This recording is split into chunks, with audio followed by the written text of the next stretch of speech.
Сайн байцгаана уу? Та бүхэндээ кофений зөв хэрэглээний талаар судалгааны үр дүнгийн мэдээллийг хуваалцъя. Олон жилийн турш анагаах ухааны мэрэгчлэнүүд кофе бага уухыг зөвлөдөг байсан бөгөөд энэ ихэвчлэн зүрхний өвчний эрсдлийг нэмэгдүүлдэг болохыг харуулсан судалгаанаас үүдэлтэй юм. Гэсэн хэдий сүүлийн үеийн олон тооны судалгаагаар кофений эрүүл мэндэд үзүүлэх хашиг тусыг олж тогтоосон. Эвтэмлог буюу өвчний тархалтыг судалдаг шинжлэх ухааны талаар мэдээлэл бэлтгэн гаргадаг Европын нэгэн сэтгүүлд ойролцоогоор 4 сая гаруй хүмүүсийг кофений талаар судалгаанд хамруулсан байна. Судалгааны үр дүн нь судалгаанд оролцогчдын нас, хүйс, хооллох зуршил, архи тамхины хэрэглээ зэрэг амьдралын хэм маягаас нь үл хамааран ижил үзүүлэлт гарсан байна. Гэсэн хэдий таны ууж буй кофений төрөл нь түүний эрүүл мэндэд үзүүлэх ашиг тусад нөлөөлж болзошгүй юм. Уух гэж байгаа кофе нь уусгадаг, найруулдаг биш байвал илүү үр дүнтэй байна.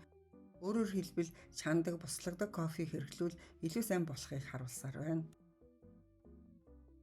Жил бүр кофений хэрэглээ нь өсөж байгаа энэ үед зарим хүмүүс бүр кофе уухгүйгээр өглөө ухтаж чаддаггүй.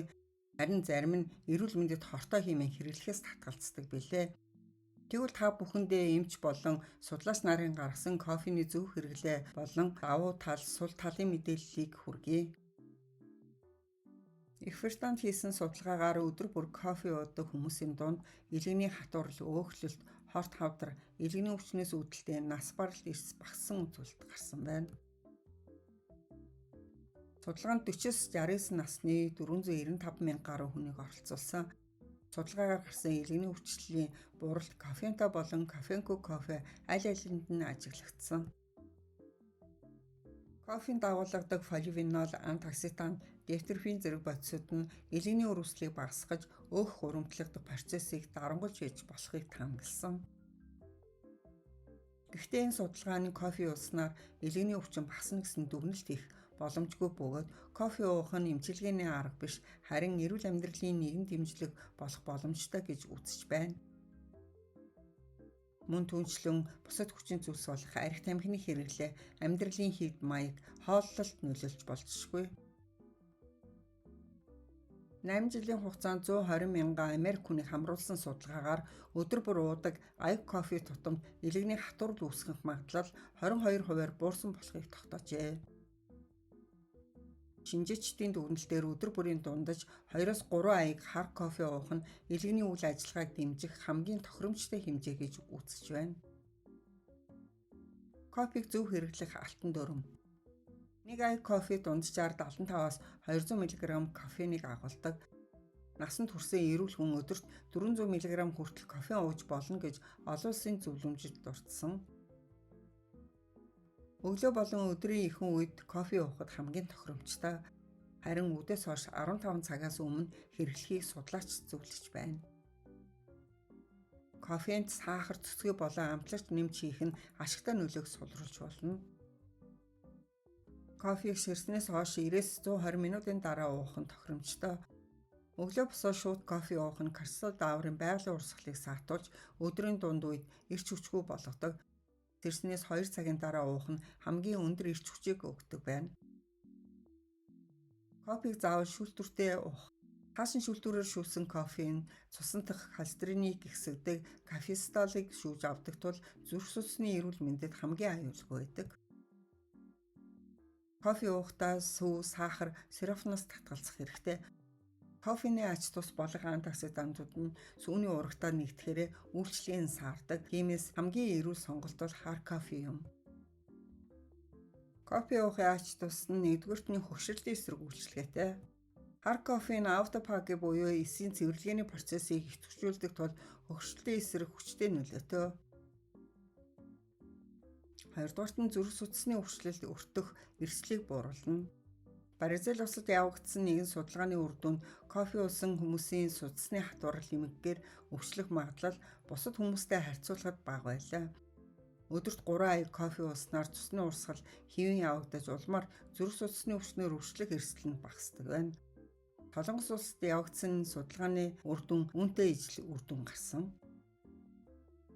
3 дугаарт нь Альцгеймер өвчний эрсдлийг бууруулна. Кофе уух нь Альцгеймер өвчнөөс улсын сэргийлдэг гэдгийг хэд хэдэн судалгаагаар баталсан байна.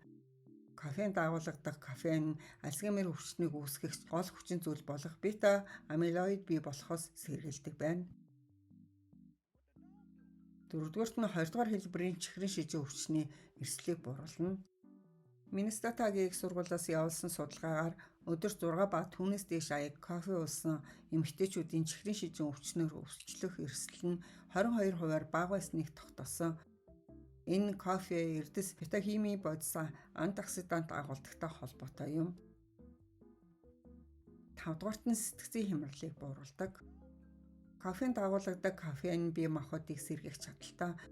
Гарвардын судлаачдын хийсэн судалгаагаар өдөрт 4 ба түүнээс дээш аяг кофе уусан эмэгтэйчүүд сэтгэлийн хямралтай орох эрсдэл нь бага буюу огт кофе уудаггүй эмэгтэйчүүдтэй харьцуулахад сэтгэл готролд өртөх магадлал нь 20%-аар буурдаг болохыг тогтоожээ.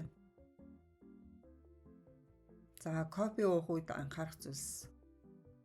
Зүрх судасны өвчтөд цусны даралт өндөр, кофеинд мэдрэг хүмүүс эмчин зөвлөгөө авах хэрэгтэй.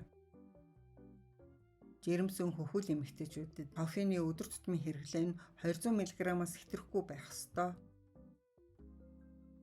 Кофеин биед 10-аас 12 цаг хадгалагддаг тул нойрны чанарыг алгадуулахгүй үтнээс өдөөс хойш 14 цагаас хойш уухгүй байхыг зөвлөж байна. Кофеины сөрөг нөлөө нь сэтгэл түгшиж тайван бус болгодог. Хит их кофе уувал тарих аденозины нөлөөг дарангуйлж дофаминыг хит өдөөдөг. Үр нөлөөний илүү тод илэрч, гар хөл салгана, сэтгэлийн түвшүүр илэрч, тайван бус болох байдалд хүргэдэг.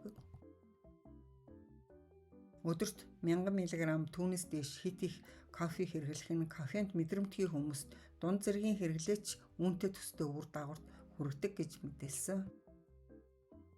2 дугаарт нь нойрны чанар модно.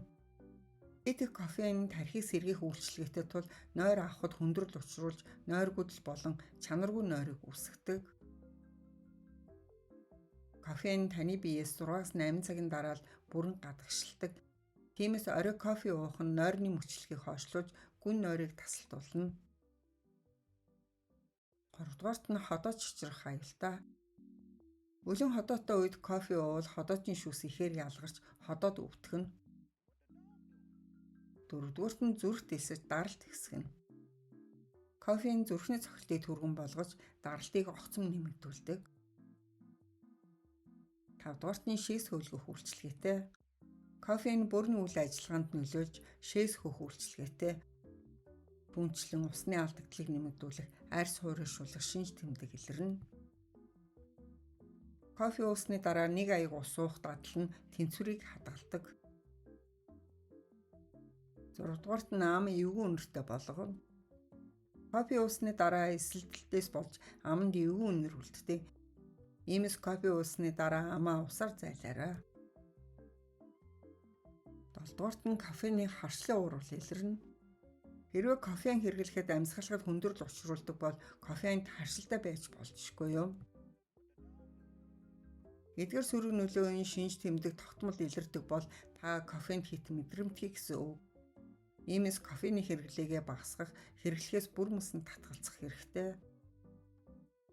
Кофеин эрүүл мэндэд тусдаач хүн бүрт тохиромжгүй.